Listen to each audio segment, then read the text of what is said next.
Is Lindsey German, convener of the Stop the War Coalition. Very good afternoon to you. What do you make of what Tony Blair said in this interview? Well, I have to say, it doesn't seem to me it's very much of an apology. He's, as usual, is saying he got the wrong intelligence. Well, he used the intelligence in a particular way, and he seems to still be saying that it was right for him to get rid of Saddam Hussein. Well, of course, one of the main criticisms of him is that any war for regime change is illegal, and therefore I think this is a kind of spin in the advance of the Chilcot report, and it's also a spin which is responding to the leaked document which Colin Powell wrote in 2002, which makes it pretty clear that Blair and Bush planned all this a year before the war happened. Putting aside the legalities or otherwise of the war, he makes the point that if they hadn't gone in then Iraq may well have ended up in a state of civil war such as Syria. Well, the truth is Iraq is in a state of war. It is the place where, despite what Blair says in his interview, quite incredibly, he says ISIS came from Syria. That isn't true. The origins of ISIS were in 2007 in Iraq. So I think we have to conclude that the results of the war and the occupation in Iraq led very directly to the spread of terrorism, including to what is now happening in Syria.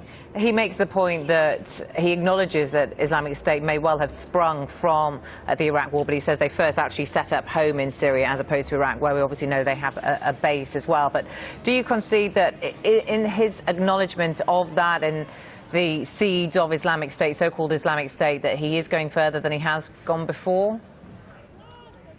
I think he's forced to acknowledge some of the very, very widespread criticism. And, of course, he's now saying, of course, maybe we didn't get it all right. Well, they got absolutely nothing right. And the truth is that ISIS, the clue is in the name. It's the Islamic State of Iraq and Syria was what the initials stand for.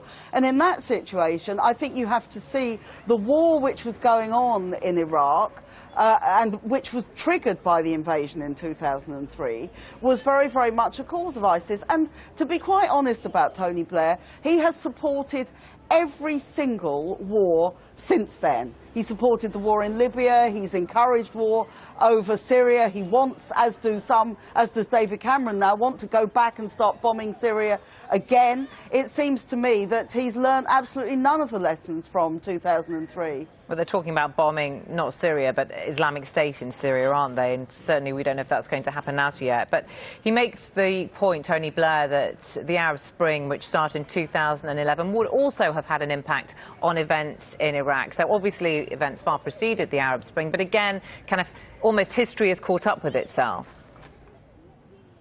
Well, I don't think Tony Blair can in any way take credit for anything that happened in the Arab Spring. Of course it's true that the Arab Spring would have affected. No, I think he was saying that the Arab Spring would, you know, if they hadn't invaded Iraq, then eventually there would have been some kind of regime change because of the Arab Spring would have then have had an impact on Iraq. Well, that's how I understand it. And nobody who opposed the war in Iraq would have any problem with that.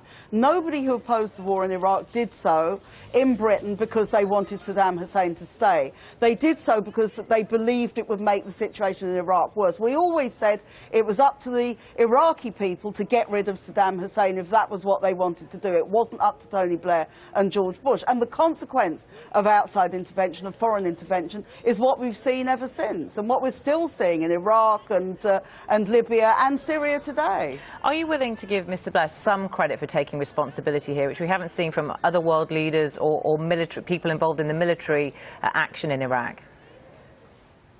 Well, I don't really see why Tony Blair should deserve any credit. He talks as though, you know, oh, nobody told me it was going to be terrible in Iraq. Now, actually, millions of people around the world marched in 2003 to say there shouldn't be a war. Many, many heads of government said there shouldn't be a war. He ignored all of them, and he carried on with this policy, which many said would be a disaster at the time. I'm afraid they have been proved correct, and he's been proved to be wrong. So the fact that we now are told that we have some sort of extremely lame, not really apology for the war doesn't seem to me adequate at all. All right, and I think really Tony Blair we should be thinking about Tony Blair facing charges for war crimes, because if this is an illegal war, then the people who caused it have a case to answer. We'll see what happens when the Chilcot inquiry does release its report. Lindsey German, good to talk to you.